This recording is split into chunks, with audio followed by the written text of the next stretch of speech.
আসসালামু আলাইকুম ভিউয়ার্স, আমি শরণ। আপনারা যারা আমার পেজে নিয়মিত আছেন তারা অবশ্যই জানেন আমি গ্রাম কতটা বেশি পছন্দ করি। কুমিল্লা শহর থেকে ২২ কিলোমিটার দূরে ব্রাহ্মণপাড়া উপজেলায় চলে গেলাম ভাবির বাড়িতে বেড়ানোর জন্য। ক্যামেরাবন্দি করে নিলাম আব্বুর সাথে দুষ্টুমির মুহূর্তগুলো।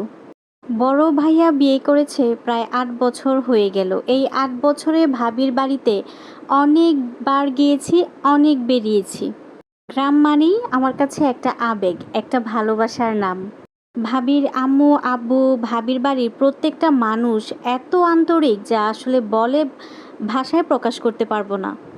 আর ভাবির আম্মু মাশাল্লাহ এত মজা করে রান্না করে, আমি তো সব সময় ভাবির আম্মুর রান্নার প্রতি ফিদা।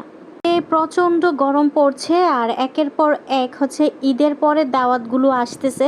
আসলে সবগুলো দাওয়াত যে কীভাবে ম্যানেজ করব খুব চিন্তায় আছি। এত বছর ব্রাহ্মণপাড়ায় যাতায়াত করি, যাওয়া আসা করি। ব্রাহ্মণপাড়ার যোগাযোগ ব্যবস্থা, যাতায়াত ব্যবস্থা খুবই উন্নত ছিল, রাস্তাগুলি খুবই ভালো ছিল। কিন্তু বন্যা হওয়ার পর রাস্তাগুলো ভেঙে গিয়েছে, তো আমার কাছে ব্যাপারটা খুবই খারাপ লেগেছে। আমাকে যদি কেউ গ্রাম নিয়ে ২টি লাইন বলতে বলে আমি ১০০০ লাইন বলে ফেলতে পারবো। প্রতিটি গ্রামের নিজস্ব একটি ঠিকানা আছে, নিজস্ব একটা ঐতিহ্য আছে। গ্রামের প্রাকৃতিক সৌন্দর্য আসলে নিজের চোখে না দেখলে বোঝা যায় না যে গ্রামের প্রাকৃতিক সৌন্দর্য কতটা মমতায় ঘেরা।